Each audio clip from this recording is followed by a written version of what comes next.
ए खुदा मुझे माफ़ कर दी। मुझे उस गुनाह की सज़ा मिल रही है जो मैंने किया ही नहीं है। मैं रोते हुए ऊंची आवाज़ में गागाट हुए खाना काबा के सामने रोकर दुआ कर रही थी कि मेरे अल्लाह मुझे माफ़ कर दे और मेरी पकीगी को मेरे बेटे की नज़रों में साबित कर दे। यह कहकर रोते हुए मैं सजदे में गिर गई। लोग हैरानी से मुझे देख रहे थे। कुछ लोगों ने तो मोबाइल उठाकर वीडियो बनाना शुरू कर दी थी। पिछले 2-3 सालों से मेरा बेटा मुझे मुखातिब करना तो दूर मेरी तरफ देखता भी नहीं था। मुझ में कोई मैं नहीं थी, मगर फिर भी मेरे इल्म में आए बगैर मैं हर साल आमिल हो जाती थी। नहीं जानती थी कि इस सब के पीछे क्या है। बेटे ने हर तरह से मजबूर करके जानना चाहा लेकिन मेरे पास उस सवाल का कोई जवाब नहीं था। सो मैंने खामोशी अख्तियार कर ली और मेरा बेटा अंदर ही अंदर गाउट घूटा कर मरता रहा। मैंने खाना काबा पर पहली नज़र पड़ते ही यह दुआ की कि अल्लाह जी मेरी पकीगी साबित कर दी और मेरे गुनहगार को मेरे सामने लाकर खड़ा कीजिए ताकि मैं उससे मालूम कर सकूं कि वह मुझे किस जुर्म की सज़ा दे रहा है। मुझ जैसी बूढ़ी औरत उसके इत्बा का मुकाबला कहाँ कर सकती है, जिसकी खुद की टांगे कब्र में है। जैसे ही उम्रा करके हम लोग पाक सामी पर पहला कदम रख चुके थे, तभी दूर से पुलिस वाले नजर आए। वो लोग तेजी से हमारी जानिब बढ़ रहे थे। मैं हैरत से उनको देख रहे थे। डर के मारे मैंने बेटे का हाथ थाम लिया और उसके पीछे जाके छुप गई। पुलिस वाले मेरे बेटे की तरफ बढ़े और उसे हथकड़ी लगा दी। मैं तो सोच भी नहीं सकती थी कि वो लोग मेरे बेटे को गिरफ्तार कर लेंगे। मैं उन लोगों को बेटे को साथ ले जाने से रोकने लगी, लेकिन उन लोगों ने मेरी एक ना सुनी और फिर मेरे बेटे को अपने साथ पकड़कर ले जाने लगे। मैं रोने लगी। मैंने अपनी एक दोस्त शबाना से मदद मांगी जो मेरे पड़ोस में रहती थी। वह फौरन अपने शौहर के साथ पुलिस स्टेशन आ गई। मेरे बेटे पर पुलिस वालों ने खूब तशद्दुद किया। जब उस पर तशद्दुद किया गया, उसने जो इंकसाया किया उसने मेरे पैरों तले से ज़मीन खींच ली। मेरा नाम सकीना है। मेरी उम्र 55 बरस है। मैं 15 साल की थी जब माँ बाप ने मुझसे दुगनी उम्र के शख्स के साथ मुझे ब्याह दिया।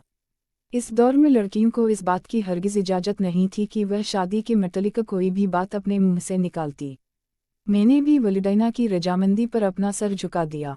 शकील मुझसे न सिर्फ 15 बरस बड़ा था बल्कि पहले से शादीशुदा था। औलाद नायना होने के बावजूद उसने शौकिया मुझसे दूसरी शादी कर ली। वो लोग खाते पीते घराने से थे, जबकि हमारे घर अक्सर वाक़े होते थे। मेरा बाप एक दिहाड़ीदार मजदूर था। कभी दिहाड़ी लगती तो हमारे घर ईद का समा होता क्योंकि हम पेट भर के खाना खाया करते थे। मगर जिस रोज अब्बा को कोई काम ना मिलता उस रोज हमें भूखा ही सोना पड़ता। अब्बा के घर आने तक हमें यह उम्मीद होती कि शायद अब्बा खाने को कुछ ले आए, मगर अक्सर हमें मायूसी का ही सामना करना पड़ता। ऐसे हालात में जब गांव के बड़े जिम्मेदार ने मेरा रिश्ता अपने बेटे के लिए भेजा तो अब्बा ने सोचने का भी वक्त नहीं मांगा बल्कि फौरन उस निकाह के लिए मान गए। जमींदार की बीवी मुझे बिल्कुल भी पसंद ना करती थी, बल्कि मेरा वजूद उसे ऐसे खटकता था कि वह मेरी जान लेने को भी तैयार थी। मैं जितना अरसा हवेली में रही उसने मुझे 2 पल भी सुकून के ना गुजारने दिए। हर वक्त मुझ पर जुल्म करती और मेरे शौहर को मेरे खिलाफ बाकटे और इंज़ बातें करती जिनका हकीकत से कोई ताल्लुक भी नहीं था। मेरे शौहर पहले पहल तो मुझे ही गलत समझते रहे, लेकिन जैसे ही हकीकत से पर्दा उठा तो उन्हें समझ आ गई कि यह सब उनकी पहली बीवी के कारनामे हैं। वो सिर्फ और सिर्फ मेरे शौहर को मुझसे बड़ा करना चाहती है। तब मेरे शौहर को मेरे लिए लड़ना ही पड़ा। उसने मुझे एक अलग घर ले दिया और मैं फिर वहीं रहने लगी। एक मलम भी रख दी जो आममा वक्त मेरे साथ मौजूद रहती। धीरे धीरे उसमें और मुझ में दोस्ती बढ़ती गई। फिर उसकी हैसियत मलम की नहीं रही। वह तकरीबन मेरी ही उम्र की थी, बस यही कोई 3-4 महीने मुझसे बड़ी थी। हम उम्र होने के बाद 22 दिन ब दिन हमारी दोस्ती में इजाफा होता है। उधर मेरे शौहर की पहली बीवी रूठ में के चली गई कि मेरा शौहर जब तक मुझे तलाक ना देगा तब तक वह वापस ना आएगी। उसके घर वाले ज़ौक़-ज़का वाले थे। वो मेरे शौहर को मजबूर करने लगे कि वो किसी तरह मुझे तलाक दे दे, लेकिन मेरे शौहर डटे रहे और मुझे तलाक ना दी। शुरू में तो मेरी सास मेरा साथ देती थी, लेकिन जब इतने साल बीत जाने के बाद मुझे औलाद ना हुई तो मेरी सास ने मेरी तरफ आना ही छोड़ दिया। मैं तो बहुत ज़्यादा परेशान थी। अम्मा से इस बात का जिक्र किया तो वह मुझे एक हकीम के पास ले गई। उस हकीम की दवा काम कर गई और फिर शादी के 10 साल बाद मैंने एक बेटे को जन्म दिया, जिसका नाम हम दोनों मियाँ बीवी ने मिलकर मियाँ रखा। अब जाकर मेरे शौहर की पहली बीवी और मेरा मकाम बराबर हुआ था। मेरी सास का झुकाव मेरी तरफ ज़्यादा था। इसलिए मेरे शौहर की पहली बीवी हेस्टिल मिलाकर रह जाती। एक रोज शौहर की बीनोई से तंग आकर हफ्ता बेगम ने खुदकुशी की कोशिश कर डाली। उन्होंने वक्त तौर पर मेरे शौहर को अपनी तरफ मायल कर लिया था, लेकिन फिर उनका रवैया पहले जैसा हो गया। हयास बेगम को लगा कि अब की बार भी वह खुदकुशी की कोशिश करके शौहर को अपनी तरफ मायल कर लेगी, लेकिन अब की बार खुदा को जो मंजूर हुआ वो अपने खालिक आकिकी से जा मिली। उनकी मौत का बच्चों पर बहुत बुरा असर पड़ा। मैं उनका आखिरी दीदार करने के लिए हवेली गई तो उनके बच्चों ने मुझे धक्के मारकर घर से निकाल दिया, क्योंकि वह अपनी मां की मौत का जिम्मेदार मुझे समझते थे। पहली बार मेरी सास ने भी मुझसे कोई बात ना की, अलबत्ता मुंह दूसरी जानिब फेर कर बैठ गई।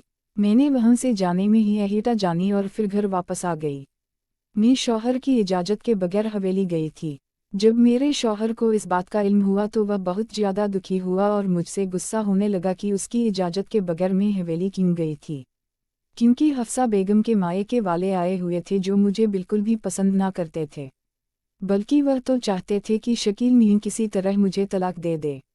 शौहर की नाराज़गी मैंने बर्दाश्त कर ली, लेकिन उसके बाद सास ने मेरी हवेली आने पर पाबंदी लगा दी। यूं मैं शौहर के खानदान से कटकर रह गई। मेरी सास के 3 बेटे थे, उन्होंने सभी में जायदाद बराबरी की तकसीम कर दी थी। जब मेरे शौहर ने मुझसे निकाह किया तो मेरे वलिदैन ने बेटी का टाया हुआ हासिल करने के लिए आधी जायदाद मेरे नाम लिखवा ली। शकील मियां को भी कोई ऐतराज नहीं था, उनके मुताबिक वह मेरे लिए कुछ भी कर सकते थे। जब उन्होंने अपनी जायदाद का ज़्यादातर हिस्सा मेरे नाम कर दिया तो हफ्सा बेगम के मायके वाले बहुत ज़्यादा गुस्सा हुए, क्योंकि उन्हें लगता था कि उनकी बेटी के साथ नाइंसाफ़ी हुई है। लेकिन मैं क्या कर सकती थी, यह सब मेरे शौहर ने अपनी मर्जी से किया था। मैंने खामोशी अख्तियार कर ली और सब कुछ खुदा ताला पर छोड़ दिया। मुझे नहीं मालूम कि फिर हवेली वालों का क्या बना। हम लोग वह शहर छोड़कर दूसरे शहर आ गए और यहीं सुकूनाटा अख्तियार कर ली। कभी कभी मेरे शौहर यहाँ मुझे मिलने आ जाया करते थे, मगर जब से वह बीमार रहने लगे थे तो ज़्यादातर अपने हवेली में ज़्यादातर वक्त गुजारते। मरने से 6 माह पहले वह मेरे बेटे से मिलने के लिए घर आए तो उन्हें फालिज का ऐसा अटैक हुआ कि फिर वापस हवेली ना जा सके। कई अरसा बिस्तर पर दराज रहने के बाद वो इस दाफानी से कूच कर गए। उनको उनके बीन उनके कब्रिस्तान में दफना दिया गया। उनके जाने के बाद मैं और मेरा बेटा अकेले रह गए। ना तो मायके वालों ने मुझसे ताल्लुक बाकी रखा, ना ही ससुराल वालों ने। बचे काक रिश्ते को बहाल करने की कोशिश की। वो लोग तो मुझसे नफरत करते थे। मेरी सास ने मुझसे कई बार दरख्वास्त की थी कि मेरे शौहर ने जो ज़मीन मेरे नाम की है वो आधी मैं अपने सौतेले बच्चों के नाम पर कर दूं, लेकिन मैंने इनकार कर दिया, क्योंकि मेरे शौहर की उसी में ही रजामंदी शामिल थी।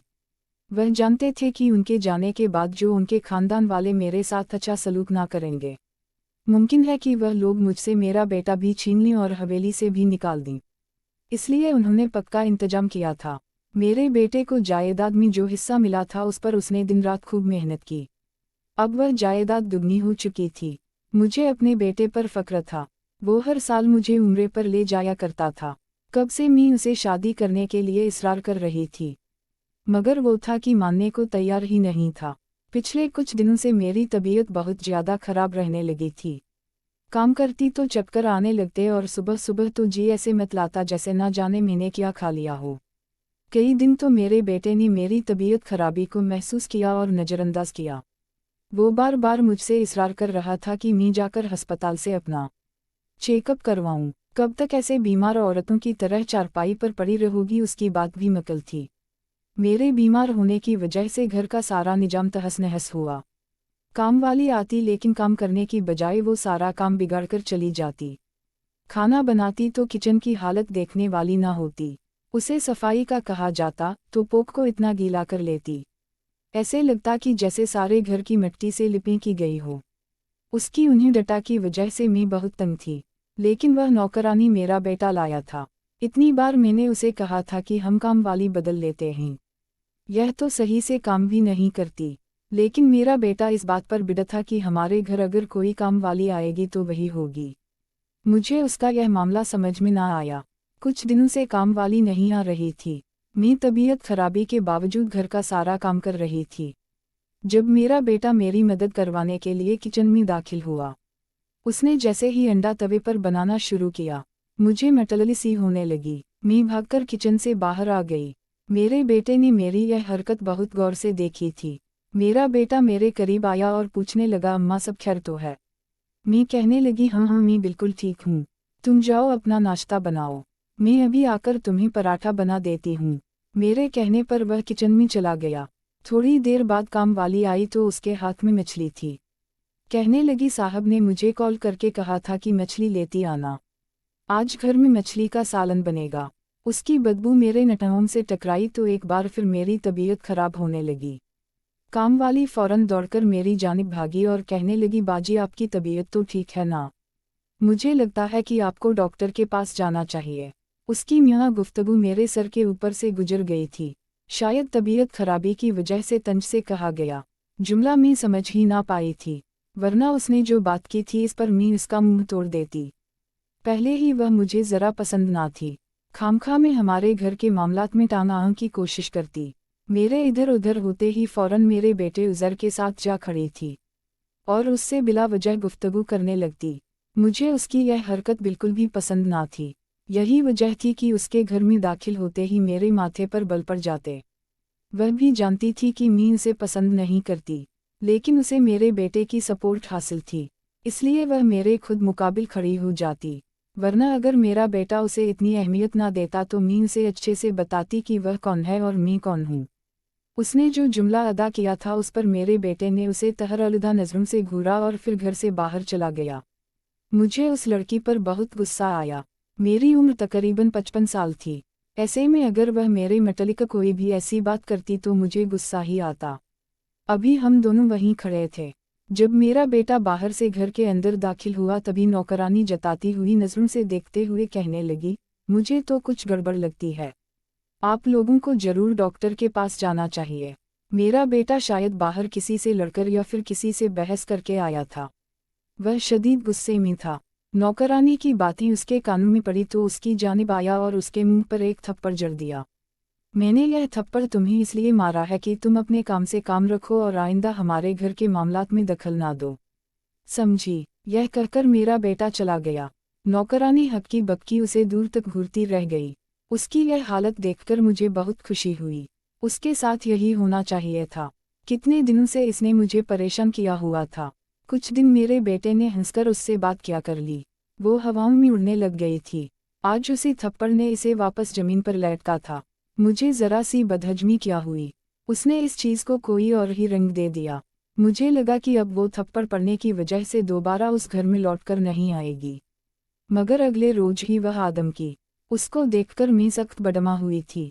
मैंने अपने और अपने बेटे के लिए शानदार नाश्ते का आटमम किया था। मुझे मालूम था कि जब तक हम दोनों नाश्ता नहीं कर लेते तब तक वह नौकरानी हमारे खाने को घूरती रहेगी। बहाने बहाने से किचन में चक्कर लगाएगी और ललचाई नज़रों से देखती रहेगी कि हमने खाने के लिए उसके लिए पीछे कोई छोड़ा भी है या नहीं। उसकी नज़रों से बचने के लिए मैंने कुछ खाना प्लेट में डाला और उसके सामने रख दिया और बहुत खुश हो गई और बगैर शुक्रिया अदा किए खाना उठाकर बाहर चली गई। मैंने बेटे को अंदर बुला लिया और उसे उसका मनपसंद नाश्ता पेश किया तो वह खुश हो गया। आजकल वो कुछ ज़्यादा ही परेशान रहने लगा था। अक्सर मोबाइल पर किसी से आगाट हुए पाया जाता तो मेरा दिल होल जाता। उससे पूछती तो वह टालमटोल से काम लेता। कभी कभी तो उस पर गुस्सा आता मगर मैं थी उसे अपनी शफकत से दूर नहीं रख सकती थी, इसलिए वह जैसा सलूक करता चुपचाप सह लेती। अक्सर वो बाहर का गुस्सा घर आकर निकालता। सुबह से तबीयत खराब थी, शदीद कमज़ोरी महसूस हो रही थी। मैं किचन में खड़ी खाना बना रही थी। चक्कर से आए और मैं बेहोश होकर गिर गई तो मेरा बेटा मुझे अस्पताल ले आया।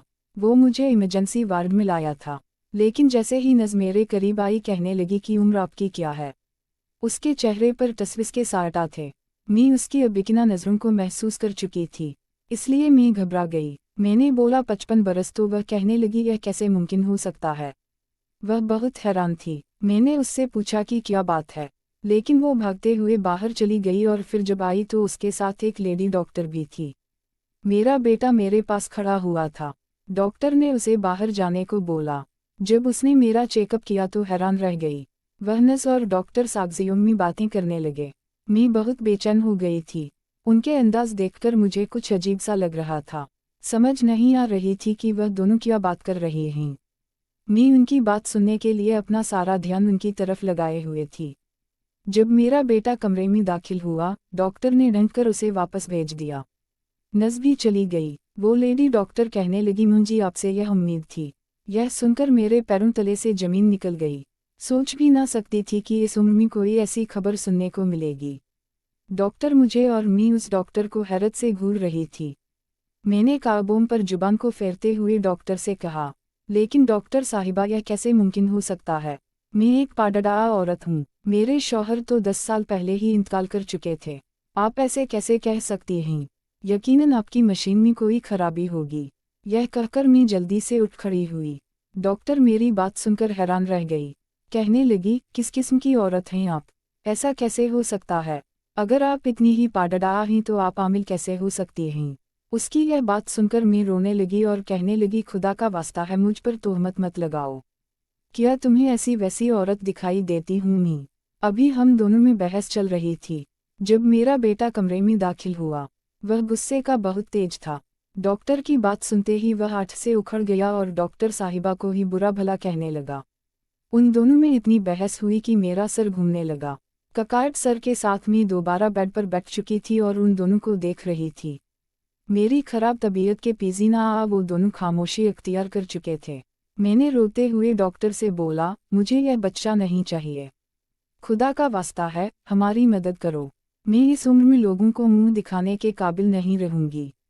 अब मुझे तुम्हारा ही आसरा है। यह कहकर मैंने उसके हाथ पकड़ लिए और उसे मदद तलब नजरों से देखने लगी। वह कहने लगी, यह सरकारी अस्पताल है, यहाँ ऐसा मुमकिन नहीं है। आप शाम को सुबह के 6 बजे मेरे क्लिनिक आएं। वह मेरे घर के पास ही है और वहाँ हमें कोई खतरा भी नहीं है। मेरा बेटा गुस्से से मुझे घूर रहा था। जबत से उसकी आंखें लाल हो रही थी। उसने हाथों को आपस में पबस्टा किया हुआ था। वो डॉक्टर के जाने का इंतजार कर रहा था। जैसे ही डॉक्टर साहिबा वहाँ से गई, मेरा बेटा मेरी तरफ लपका और मुझे कंधों से पकड़कर पूछने लगा, अम्मा यह सब क्या है? मुझे तुमसे हरगिज यह उम्मीद ना थी। यह कहकर वो रोने लगा। मैं बुत बनी बैठी थी। मुझे खुद को नहीं मालूम कि यह सब क्या है। उसको क्या जवाब देती? मुझे हम्हवाट हुए वो मुझसे सवाल कर रहा था, लेकिन मुझसे कोई जवाब ना बन पा रहा था। जब बहुत देर तक ना बोली तो उसने अपनी जेब में से एक चाकू निकाला और कहने लगा कि मैं अब इस दुनिया वालों को मुंह दिखाने के काबिल नहीं रहा। मैं जीना नहीं चाहता। यह कहकर उसने वह चाकू अपनी कलाई पर फेर दिया। मैं जल्दी से उसकी जानिब बढ़ी, उसको रोकने लगी। डॉक्टर साहिबा जो अभी मेरा चेकअप कर रही थी, उन्होंने शोर सुना तो फौरन दौड़ी चली आई। मेरे बेटे की यह हालत देखकर वह भी बेचारी परेशान हो गई। जल्दी से मेरे बेटे के हाथ पर पट्टी करने लगी और साइनस करने लगी। यह क्या हरकत थी? अगर कुछ हो जाता तो तुम्हारी मां का क्या बनता? उसकी इस बात पर मेरा बेटा सामिंदगी से सर झुकाए हुए बैठा रहा। मैं मुसलसल रो रही थी। मेरे बेटे की इस हालत की जिम्मेदार भी मैं खुद थी। मुझे नहीं मालूम कि यह सब कैसे हुआ। ऐसा करने से पहले मैं फांसी पर लटकना पसंद करती। डॉक्टर ने हम दोनों को तसल्ली दी और यकीन दिलाया कि हमारा काम हो जाएगा। मैं सामिंदगी से सर झुकाए बेटे के पिक पिक चलने लगी। पहली बार ऐसा हुआ था कि मेरा बेटा मुझे मुखातिब भी ना करना चाहता था, बल्कि वह तो मुझसे ऐसे नजरें चुरा रहा था जैसे इस सब में इसका कसूर हो। मुझे खुद इस बात पर यकीन नहीं आ रहा था। हम घर लौटे। मेरे बेटे ने सबसे पहले नौकरानी को दोबारा घर आने से रोक दिया, लेकिन वह रोने पीटने लगी और बन करने लगी। वह वाकई में गरीब थी और ज़रूरतमंद भी, लेकिन उसे बुरी आदत थी एक घर की बातें दूसरे घर में बताना, और फिर इस तरह वो आम काम करती, हर घर की बातें वो दूसरे घर में जाकर बताया करती थी। मेरे बेटे को डर था कि कहीं वो यह बात किसी को बता ना दे, लेकिन जितना उसने घर में शोर डाला, मेरा बेटा खामोशी से घर से बाहर चला गया। पहली बार मैंने अपने बेटे को इतना सकिस्ता खुर्दा देखा था। वो सामिंदगी से सर झुकाए ऐसे चल रहा था जैसे अभी गिर जाएगा। मैं नौकरानी को कहने लगी, अच्छा ठीक है, तुम बेशक यह काम करती रहना, लेकिन अगर तुमने सही से काम ना किया तो फिर मैं तुम्हें निकाल दूंगी। मेरी इस बात पर वह बहुत ज़्यादा खुश हो गई। कहने लगी, अब शिकायत का कोई मौका ना दूंगी। वह जल्दी से काम में मशगूल हो गई। पिछले दिनों के मुकाबले में आज उसने ज़्यादा अच्छे से घर की सफाई की थी।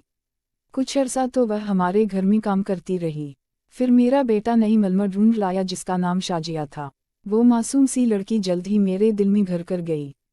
शाम होते ही मेरा बेटा मुझे उस डॉक्टर के क्लिनिक ले गया। वहीं जाकर मालूम हुआ कि वह डॉक्टर से ही कह रही थी। मैं आमिल थी। मेरे बेटे के लिए शर्म से डूबकर मरने का मकाम था। उसका बस नहीं चल रहा था कि वह खुदकुशी कर ले और रो रो कर मेरी अपनी हालत खराब थी। डॉक्टर की मदद की वजह से वह बच्चा इस दुनिया में आने से पहले ही चला गया। एक बार ऐसा हुआ होता तो शायद मेरा बेटा मान जाता, मुझे माफ़ कर देता, मगर अब हर साल ऐसे होने लगा कि मैं हामिल हो जाती। मुझे खुद को मालूम नहीं था कि यह सब मेरे साथ क्या हो रहा है। जब 3 साल यह सिलसिला चला तो एक रोज मेरा बेटा मुझे घर छोड़कर जाने की धमकी देने लगा। कहने लगा कि अब की बार वापस लौटकर नहीं आऊँगा क्योंकि मैं घुट घुट कर नहीं मरना चाहता। आप सोच भी नहीं सकती कि मैं किस एटा में जी रहा हूँ। आखिर आप उस शख्स का नाम क्यों नहीं बता देती? आप इस बात की फिक्र ना करें कि लोग क्या कहेंगे कि बेटे की शादी करने की उम्र में मैंने खुद शादी कर ली है। खुदा का वास्ता है अम्मा, मुझे बता दें कि आखिर यह किसका बच्चा है। बेटे की बात सुनकर मैंने सामिंदगी से अपना सर झुका लिया, क्योंकि मुझे खुद इस बात का दूर दूर तक इल्म ना था। मैं नहीं जानती कि वह बच्चा किसका है। मैं रोती रही और मेरा बेटा भी मेरे साथ साथ रोने लगा। अपने बेटे की यह हालत मुझसे देखी ना जा रही थी, मगर मैं क्या करती? मेरे पास उस सवाल का कोई जवाब ना था। मैं खुद बेटे से शर्मिंदा होकर फिर रही थी। इतने साल हो गए थे कि मेरे बेटे ने मुझसे कलाम करना छोड़ दिया था। वह चुपचाप रहता और सारा दिन बाहर गुजार देता। आजकल वो नशा भी करने लगा था। उसकी जेब में मैंने कई सिगरेट देखी। नौकरानी इस जुस्तजू में थी कि किसी तरह वो मालूम कर सके कि आखिर वो मामला क्या है, लेकिन मैंने उसे बायना कभी ना पड़ने दी। वह हाथ मलती रह गई। जो मुझे मालूम हुआ कि मेरी इस हालत का जिम्मेदार कौन है, तो मैं यह जानकर हैरान रह गई। मैं सोच भी ना सकती थी कि मेरे साथ ऐसा भी हो सकता है। मेरे अपने ही माँ या मेरे दुश्मन निकलेंगे। हर साल मैं हामिल हो जाती और फिर वही डॉक्टर हमारे काम आती। मेरा बेटा मुझसे शदीद नफरत करने लगा था। वह मुझे बदचलन समझता और हर बार एक बात पूछता कि आखिर कौन है वो शख्स जो इन सब बातों का जिम्मेदार है। जब डॉक्टर इस मतल्लिका हमें कुछ ना बता सकी तो मेरा बेटा नकाना के कहने पर हमें एक पीर के पास ले गया। वो कहने लगा कि यह खुदा की काली मकालका का काम है। अगर इंसान होता तो इस औरत को पता चल जाता। फकीर की बात सुनकर मैं घबरा गई। बेटे ने पहली बार नजरें उठाकर मेरी तरफ देखा था। पीर साहब ने मुझे कई तावीज दिए और फिर हमें रुखसत कर दिया। मेरा बेटा जो मुझसे बात करना छोड़ चुका था, उस पीर से मिलने के बाद कम से कम मुझे मुखातिब तो करने लगा था। इस बात की मुझे बहुत खुशी थी। अब मैं शाम के बाद कमरे से बाहर ना निकलती और कहीं भी जाना होता तो घर में काम करने वाली शाजिया को अपने साथ ही ले जाती। जब से मेरी तबीयत खराब रहने लगी थी, मेरा बेटा अब मेरे कमरे की निगरानी करने लगा था। रात के वक्त मेरे कमरे के बाहर वो पहरा देता। उसने पिछले कुछ सालों से नौकरानी को भी मुश्किल तौर पर घर में पनाह दे दी थी ताकि वह मुझ पर नज़र रख सके। एक रोज रात को नौकरानी ने जो मुझे दूध का गिलास दिया मैंने नहीं पिया बल्कि ऐसे ही सोने की अदाकारी करने लगी। वो नौकरानी शाजिया भी नीचे फर्श पर सो चुकी थी। तभी मेरे कमरे के बाहर किसी के भारी कदमों की आवाज़ें आने लगी। मैं जो हल्की सी ऊँघ रही थी आवाज़ पर चौंक गई। मेरे दिल में खौफ समा गया था, यहाँ तक कि मेरे मुंह से यहाँ तक कि मुझसे एक लफ्ज तक अदा ना हुआ। मैं उठकर चीखना चिल्लाना चाहती थी कि घर में चोर दाखिल हो चुका है। पहले पहल तो मुझे लगा कि मेरा बेटा है, लेकिन मेरे बेटे की कद 6 फीट से भी ज्यादा थी। मगर वह जो कोई भी खिड़की के उस पार खड़ा हुआ था उसकी कद तकरीबन 5 फीट के करीब थी। मैं डर गई। मुझे लगा आज मैं उस शख्स का सामना करने वाली हूँ जो मेरी इस हालत का जिम्मेदार है। मैंने शाजिया को कई आवाज़ें भी दे डाली, मगर उसने मेरी एक बार भी पुकारने पर कोई जवाब ना दिया। तभी मैं वाह से रोने लगी और बेटे को पुकारने लगी। कमरे में गुप अंधेरा था, मगर बाहर की तमाम बत्तियां जल रही थी, जिसकी वजह से खिड़की के उस पार खड़ा हुआ शख्स का साया मुझे आसानी से दिखाई पड़ रहा था।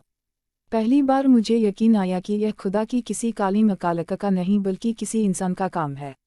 शाजिया कमरे में मौजूद नहीं थी। इस बात ने मुझे तसवीस में डाल दिया। मैं जल्दी से हिम्मत करते हुए धड़कते दिल के साथ उठी और फिर जल्दी से कमरे की लाइट ऑन कर दी। बाहर जो साया नजर आ रहा था वो गायब हो चुका था। तभी डर के मारे मैंने जोर जोर से बेटे को पुकारना शुरू कर दिया, मगर जब इतनी आवाज़ें देने पर मेरे बेटे ने मुझे कोई जवाब ना दिया तो मेरे दिल में अजीब से वसवसों ने घर कर लिया। डांट डांट मैं कमरे से बाहर निकली तो देखा हल कमरे की सारी बत्तियां जली हुई थी। छोटे छोटे कदम उठाते हुए धड़कते दिल पर हाथ रखा। मैं जल्दी से बेटे के कमरे की जानिब बढ़ी। वहीं जाकर एक और राज मुझ पर फाश हुआ। मैं सोच भी ना सकती थी कि वह नौकरानी ऐसा करेगी। मेरे बेटे और नौकरानी के कमरे से बातों की आवाज़ें आ रही थी। वो नौकरानी मेरे बेटे को मजबूर कर रही थी कि मेरा बेटा उससे शादी कर ले। मुझे उस पर पहले ही बहुत गुस्सा आया करता था। उसकी यह बात सुनकर मुझसे रहा ना गया। मैं अपनी सारी तकलीफ भूलकर जोर से वह दरवाज़ा बजाने लगी। वह दोनों हड़बड़ा गए। मेरे बेटे ने फौरन दरवाज़ा खोल दिया, लेकिन जब मैं कमरे में गई तो शाजिया कहीं मौजूद ना थी। मैं हर तरफ झांककर देखने लगी। मेरा बेटा कहने लगा, अम्मा यह क्या कर रही हैं आप? मैंने उसे कोई जवाब ना दिया और फिर सारा कमरा छान मारा, लेकिन शाजिया मुझे कहीं भी दिखाई ना दी। मैंने उसे कहा कुछ नहीं और फिर अपने कमरे में आ गई। मेरे बेटे ने मेरे जाते ही खुदा का शुक्र अदा किया और फिर दरवाजे को जाकर कुंडी लगा दी। मैं सारी बातों को समझ चुकी थी, लेकिन मेरे पास सबूत नहीं थे। सुबह होते ही मैंने बेटे से इसरार शुरू कर दिया कि मुझे उम्रे पर जाना है। वह कहने लगा, अम्मा हमने तो अगले महीने जाना है। उसके चेहरे पर पाइकामंड के सारटा थे। तभी मैं बिड़ा हो गई और हुक्मी अंदाज में कहने लगी कि मैंने जो कह दिया है वही करो। इसके अलावा अब मैं और कोई बात नहीं सुनूंगी। मेरा बेटा मजबूर हो गया और उसने मेरी ख्वाहिश पर सर झुका दिए। नौकरानी को हमने छुट्टी दे दी, अपना सारा घर समेटा, घर की कबीम अपनी हुई जान सहेली शबाना को सौंपी और अल्लाह का नाम लेकर हम उम्रा के लिए रवाना हो गए। कबटुल्ला को देखते ही मैंने जो दुआ मांगी थी वो कबूल हो गई। जब मेरे बेटे को जेल में डाला गया तो उसने जो इंकसाया किया वह मेरी रूह को छलनी कर गया। दरअसल हमारे घर जो काम वाली आती थी वो किसी और ने नहीं बल्कि मेरे शौहर शकील अहमद की पहली बीवी के बेटे अऊआना ने भेजी थी। वह हमारे घर एक मकसद के तहत आई थी और उसका मकसद यह था कि वह किसी तरह मेरे बेटे को बहला फुसलाकर खुद से शादी करने पर मजबूर करे और फिर उसके नाम जितनी भी दौलत और जायदाद है वह मेरा बेटा उसके नाम पर कर दे और फिर वहीं वह उसे धोखा देकर छोड़कर तलाक लेकर चली जाए, क्योंकि वह अऊआना को पसंद करती थी और अऊआना ने उसके साथ शादी के लिए यही शर्त रखी थी। मजबूरी में वह लड़की हमारे घर नौकरानी बनकर आई। फिर मेरे बेटे को अपनी बातों में बहलाया और उसे मजबूर करने लगी कि वो उससे शादी करें। पहले पहल तो मेरा बेटा इनकार करता रहा, मगर उसने दूसरा हाबा आजमाया। अऊआना मुझसे बदला लेने के लिए इस हद तक जाएगा, मैंने सोचा भी नहीं था। दरअसल अऊआना मुझे मेरे खानदान वालों के सामने बदनाम करना चाहता था, वो लोग जो मुझसे दूर हो चुके थे। जब तक मेरी सास जिंदा रही फ़ोन पर वो मेरी कायेटा मालूम कर लिया करती थी। उस खानदान में अभी भी मेरी एटू मर्तबा कैमू डैम था, जो मेरे शहर की माहून मिन्नत था। औकाना मुझे सबके सामने बदनाम करना चाहता था। ना जाने उसने मेरे मेके वालों को क्या कहा था कि वह लोग भी मुझसे सारे रिश्ते नाते तोड़ गए थे। मेरे साथ ज्यादती करने वाला कोई और नहीं बल्कि शाजिया का वालिद था, जो बेटी के लिए यह सब करने को तैयार हो गया। वो पायटाटना लालची आदमी था। जब उसे औकाना ने दौलत का लालच दिया तो वह फौरन यह काम करने को तैयार हो गया। शाजिया अऊआना के कहने पर मुझे कोई दवाई दिया करती थी जो आमिल होने की निशानी जाहिर करती थी। बेटे की जबानी मैंने यह बात तो सुनी तो हैरान रह गई। उसे यह सब मालूम था तो फिर वो अनजान क्यों बना हुआ था?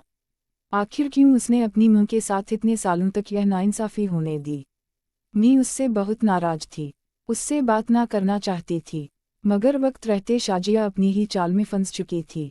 दरअसल जैसे ही हम लोग उम्रे पर गए और उसे घर से निकाला तो उसने पुलिस में मेरे बेटे के खिलाफ यह कहकर रिपोर्ट दर्ज करवाई कि इसने शादी के नाम पर शाजिया को धोखा दिया है और अब उससे निकाह करने से इनकारी है, हालांकि वह उसके बच्चे की मां बनने वाली है।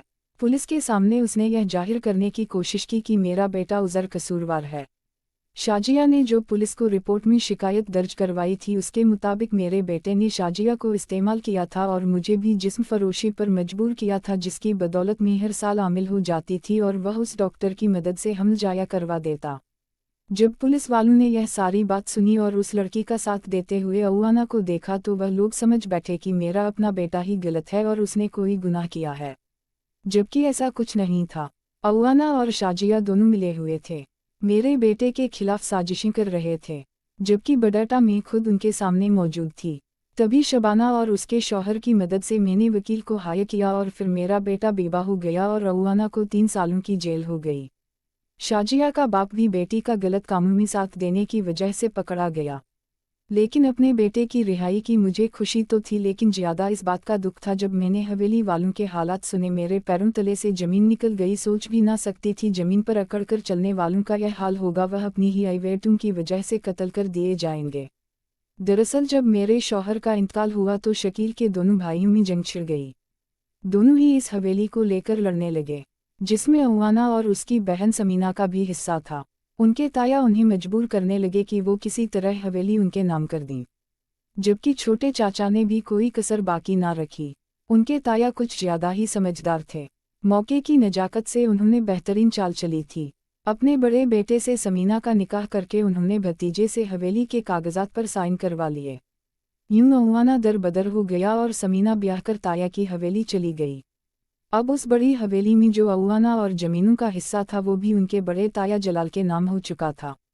औकाना ने यह सोचकर खामोशी इख्तियार कर ली कि कम से कम उसकी बहन तो खुश रहेगी, चाहे उसको दर बदर भटकना क्यों ना पड़े। लेकिन बड़े ताया जो छोटे भाई से नफरत करते थे, उसकी औलाद से कैसे मोहब्बत जताते। वो समीना पर जुल्म और सितम करने लगे, यहाँ तक कि उन्होंने उसे सारे खानदान में पागल मशहूर कर दिया और फिर उसे स्टोर रूम में बंद किए रखा। यहाँ तक कि वह सर्दी और भूख की शिद्दत बर्दाश्त न करते हुए एक रोज मुर्दा हालत में पाई गई। अवाना अपने चाचा जलाल और मुझे अपना दुश्मन समझने लगा, क्योंकि मेरी वजह से उसने अपनी मुँह खोई थी और फिर आखिरी वक्तों में अपने बाप की शफकत से भी महरूम रहा। जब ताया उन्हें उनका साथ देने का वादा किया तो वह खुश हो गया और सारे बदले भूल गया। मगर उसके ताया ने उसका एतबार एक बार फिर तोड़ दिया और उसे दर दर अवलों के लिए छोड़ दिया। वही उसकी बहन के कातिल थे। एक रोज शनाया की मदद से अवाना ने अपने ताया अब्बू को जहर दे दिया, जिसकी वजह से वह बेमौत मर गया। जो पुलिस उसे पकड़ ना पाई तो उसे यकीन हो गया कि वह अपना बदला आसानी से ले सकता है, कोई भी उसे पकड़ ना पाएगा। उसने शाजिया को मोहब्बत का वास्ता देकर एक बार फिर हमारे घर भेज दिया ताकि वह मुझसे बदला ले सके और मेरे बेटे को बर्बाद कर सके। शाजिया उसके बच्चे की मां बनने वाली थी। वो बिन ब्याही औरत थी, इसलिए किसी को भी इस बारे में बताने से हिचकिचाती थी। वह उज़ैर से ताल्लुक़ कायम करना चाहती थी, लेकिन अवाना के मजबूर करने पर वह यह सब भी कर रही थी। वह मासूम नादान बच्ची है, बाप की लालच की भीड़ चढ़ चुकी थी। मुझे शाजिया से हमदर्दी थी क्योंकि उसने मेरा बहुत ख्याल रखा था, लेकिन मैं उसके लिए कुछ भी ना कर सकती थी। मैं अपने बेटे को लिए घर आ गई। अब मेरे बेटे को यकीन हो चुका था कि मैं पास औरत हूँ। मैंने कोई ऐसा गुनाह नहीं किया। वो तो मुझसे शर्मिंदा था, मेरे पैरों में बैठकर माफ़ी मांग रहा था। उसकी आंखों में आंसू जारी थे। वो मेरे कदमों में बैठकर खुद को सच्चा साबित करना चाह रहा था। मैं खामोशी से उसकी बातें सुनती रही। अब वक्त आ चुका था कि जितनी जल्दी हो सके मैं अपने बेटे की शादी कर दूं। जिंदगी का कोई भरोसा नहीं था। मुझे लगा मैं माँ को भूल जाऊंगी तो माँ मेरा पीछा नहीं करेगा, लेकिन वो अवाना की सूरत मेरे घर तक पहुंच गया था। मैं नहीं चाहती थी कि अब मजीद हमारी जिंदगी में कोई ऐसा मसला हो जो हम बेटे को अलग कर दे। घर में दौलत, रुपए, पैसे, किसी भी चीज़ की कोई भी कमी वाक ना थी। तो एक खूबसूरत बहू की बेटे के 1000 बार ना करने के बावजूद मैंने अपनी अजीज जान सहेली शबाना से दरख्वास्त की कि वो अपनी बेटी का हाथ मेरे बेटे को दे दे। शबाना पहले पहल तो राजी ना हुई क्योंकि उसकी बेटी की मन्नी उसके कक्र से हो चुकी थी, मगर वह अच्छा इंसान नहीं था। वह नशे की बुरी आदत में मुलविस था। वह खुद उस रिश्ते के लिए राजी नहीं थी, मगर शौहर के मजबूर करने पर यह उस रिश्ते के लिए मानी थी। मगर जब मैंने अपने बेटे के लिए हाथ फैलाए तो उसे एक उम्मीद की नई किरण मिल गई। पहली बार वह शौहर के किसी फैसले को मानने पर इनकारी थी। उसके शौहर खुद उन रिश्तों की नज़ाकत को समझता था, इसलिए बीवी के कहने पर भाई के बेटे से रिश्ता तोड़ दिया। वह लोग उनसे मुंह मोड़ चुके थे, लेकिन शबाना को इस बात की दूर दूर तक कोई परवाह नहीं थी। उसकी बेटी का साथ एक अच्छे इंसान के साथ जुड़ने वाला था। उसे इसकी बहुत ज़्यादा खुशी थी। वो खुद ब्लड कैंसर की मरीज थी और चंद दिनों की मेहमान थी। अपनी बेटी की खुशी देखकर ही वो इस दुनिया से चली जाना चाहती थी। शबाना की हालत के पिसा हमने ज़्यादा धूमधाम से शादी नहीं की, बल्कि सादगी से निकाह करने के बाद एक छोटा सा वलीमा रख लिया जिसमें चंद रिश्तेदारों और दोस्तों अब्बों को बुलाया। राबिया वाकई हमारे घर के लिए बहुत मुबारक साबित हुई। मैं बहुत खुश थी कि मुझे इतनी अच्छी बहू मिली थी। एक रोज पुलिस वालों ने कॉल की और कहा कि अवाना जेल से भाग निकला है और वह आप लोगों के घर की तरफ ही गया है, इसलिए अपना ख्याल रखिएगा। हम लोग कुकन्ना हो गए। रात के आखिरी पहर जैसे ही अऊआना हमारे घर में दीवार से कूदा।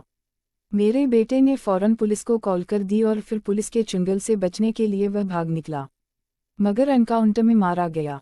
शाजिया, जिसे बाप को फांसी लगने के बाद सिर्फ अऊआना का सहारा था, वह दर बदर अऊलों के लिए बाकी रह गई। उसने मेरी बीमारी में मेरा बहुत ख्याल रखा था। अब मैं उसे कैसे अकेला छोड़ती। जैसे ही उसे रिहाई मिली, मैं उसे घर ले आई।